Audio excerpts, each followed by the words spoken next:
Federal Executive Council don approve 2022 revised national energy policy.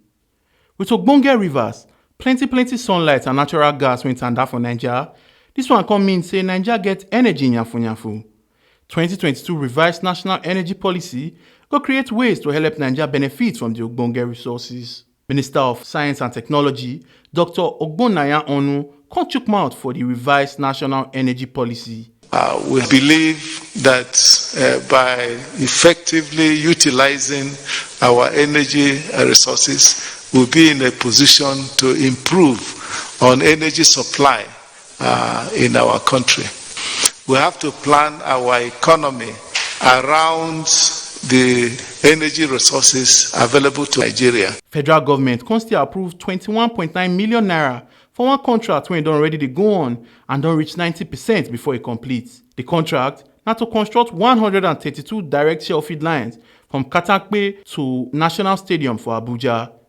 Minister of Power Abubakar Aliu still chook mouth as them take approved money for the design, manufacture and supply of 260 MVA 132/33 kV power transformers to increase light matter. The third approval is a contract to also design, construction and installation of 260 kilometer transmission line from Birnin Kebbi through Zuru to Yauri in Kebbi State at the cost of $25.8 million, and the onshore is 10.2 billion naira. Them still give Ministry of Mines and State Development go ahead make them give contract of 853.2 million naira to employ transaction advisors for Ajaokuta Steel Company Limited and National Iron Ore Mining Complex for Itakpe.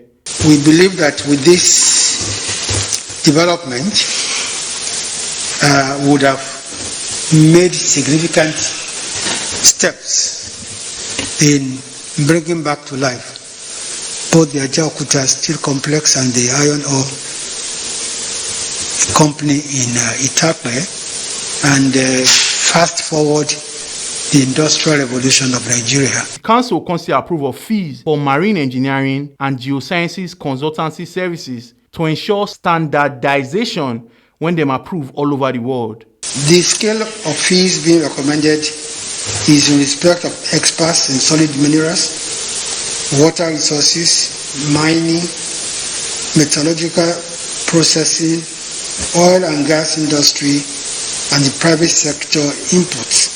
Most important thing to note about this particular memo, which was approved today, was that it sets a benchmark for professionals and experts to get fair services. Omo Aluke Ajakaye, TMC TV News.